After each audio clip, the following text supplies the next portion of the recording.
Hello friends, welcome to our channel. ఈరోజు ఈ వీడియోలో ప్రెగ్నెన్సీలో ఉన్నప్పుడు ఉమ్మనీరు అనేది చాలామందికి మధ్యలో పడిపోయినట్లుగా కానీ, లేదు అంటే జస్ట్ కొన్ని సిమ్టమ్స్ ఉమ్మనీరు తక్కువగా ఉందన్నా కానీ కొన్ని ప్రాబ్లమ్స్ అనేవి వస్తూ ఉంటాయి. కాబట్టి దానికి సంబంధించి ఎలాంటి కేర్ అనేది మీరు తీసుకోవాల్సి ఉంటుంది మీ ప్రెగ్నెన్సీలో అనేది వీడియోలో షేర్ చేస్తాను.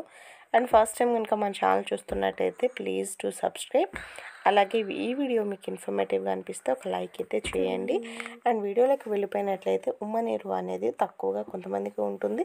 ఫుల్ ప్రెగ్నెన్సీ దగ్గర నుంచి కూడా కొంతమందికి ఈ ప్రాబ్లం 4th మంత్లో 5th మంత్లో అనిపిస్తూ ఉంటుంది. కొంతమందికి 8th మంత్లో కూడా ఈ ప్రాబ్లం అని చెప్తూ ఉంటారు.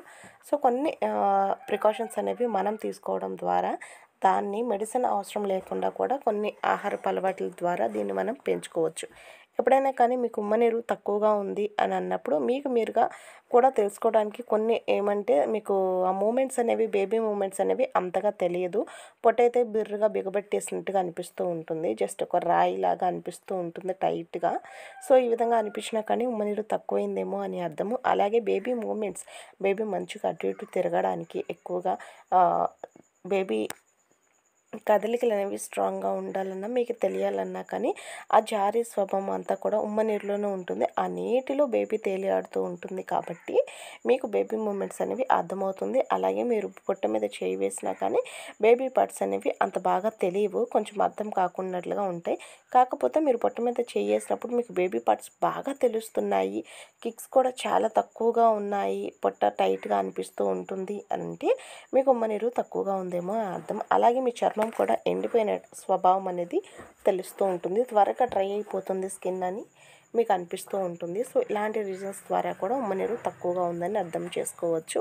అండ్ అలాగే మీకు ఉమ్మనీరు లీక్ అవుతుంది అని తెలుసుకోవడానికి కూడా కొంతమందికి రాత్రి పడుకొని మార్నింగ్ లేచేటప్పటికి బెడ్ తడిచి ఉండడం కానీ, సో ఇలాంటి సిమ్టమ్స్ అనేవి కూడా కొంతమందికి జరుగుతూ ఉంటాయి. కాబట్టి ప్రతిదీ ఎప్పుడైతే 8th 9 మంత్స్ వస్తుందో 9th మంత్ ఎంట్రీ దగ్గర నుంచి కూడా చాలా జాగ్రత్తగా ఉండాలి. ఏమైనా లీకేజ్ అవుతున్నా కానీ అది ఒకవేళ యూరిన్ లీకేజ్ అవుతుందా, ఉమ్మనీరు లీకేజ్ అవుతుందా. యూరిన్ అంటే మనం ఆపుకోగలం, ఉమ్మనీరు అంటే మనం ఆపలేము. యూరిన్ అనేది స్మెల్ వస్తుంది, బట్ ఉమ్మనీరు కనుక మీకు డ్రాప్స్ కింద పడిపోతున్నా మీకు స్మెల్ అనేది అంతగా తెలియదు.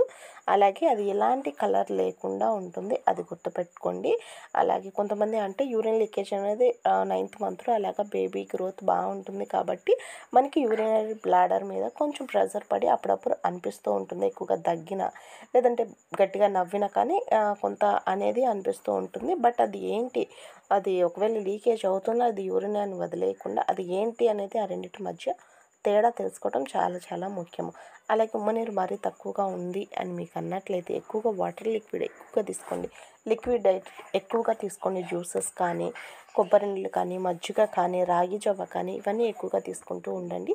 అలాగే కర్రీస్లోకి సాంబార్, రసం అలాంటివి వాటర్ పదార్థాలు అనేవి ఎక్కువగా తీసుకోవడం ద్వారా మీకు యూరిన్ అనేది బాగా నడుస్తూ ఉండాలి. అలాగని యూరిన్కి వెళ్ళకుండా ఉండద్దు, యూరిన్ అనేది వెళ్తూనే ఉండాలి. మీరు లిక్విడ్ డైట్స్ కూడా ఎక్కువగా తీసుకున్నట్లయితే మీకు ఉమ్మనీరు ఏదైతే తక్కువగా ఉంది, లెస్ కౌంట్గా ఉంది అన్నారో అదైతే పెరుగుతుంది. సో ఇలాంటి జాగ్రత్తలు అనేవి తీసుకోండి. మరీ చాలా ఇంపార్టెంట్, డెలివరీ డేట్ కూడా దగ్గర పడుతుంది, అలానే ఉమ్మనీరు చాలా తక్కువగా ఉంది అని డాక్టర్ చెప్తారు. ఒకవేళ ఆ విధంగా కనుక మీకు చెప్పినట్లయితే కొన్ని మెడిసిన్ కూడా ఇస్తారు. లేదు జస్ట్ 5th 6th మంతే మనం ఫుడ్ ద్వారా కూడా మంచిగా పెంచుకోవచ్చు అని మీకు డాక్టర్ మీరు ఫుడ్ మంచిగా తీసుకోవాలి అన్నప్పుడు ఇలాంటి ఫుడ్స్ అనేవి ఎక్కువగా తీసుకోండి. యాపిల్, గ్రేప్స్ అలాంటివి కూడా తీసుకోవడం ద్వారా మీకు ఉమ్మనీరు, మరీ ముఖ్యంగా సాయంత్రం పూట కొబ్బరి నీళ్ళు తాగడం అసలు మర్చిపోవద్దు. మజ్జిగ ఇలాంటివి ఎక్కువగా తీసుకోవడం ద్వారా, అలాగే కొంచెం రెస్ట్ కూడా తీసుకోండి. ఈ విధంగా చేయటం ద్వారా మీకు ఉమ్మనీరు అనేది మంచిగా పెరుగుతుంది. సో ఈ రకమైన టిప్స్ అనేవి మీ ప్రెగ్నెన్సీలో చాలా చాలా యూస్ఫుల్ అవుతాయండి. ఒకటి, యూరిన్కి ఉమ్మనీరుకి మధ్య ఉన్న తేడా అనేది ప్రతి ఒక్కళ్ళు కూడా తెలుసుకోవాలి. సో కొంతమంది ఫస్ట్ టైం కనుక ప్రెగ్నెన్సీ అయిన వాళ్ళకి రెండింటికి మధ్య తేడా తెలియదు. ఒకవేళ అలా అవుతున్నా అది యూరిన్ అనో ఉమ్మనీరనో భయపడుతూ ఉంటారు. అండ్ ఈ టిప్స్ అనేవి మీకు యూజ్ అవుతాయని అనుకుంటున్నాను. And thank you for watching. Video నచ్చితే లైక్ అండ్ సబ్స్క్రైబ్.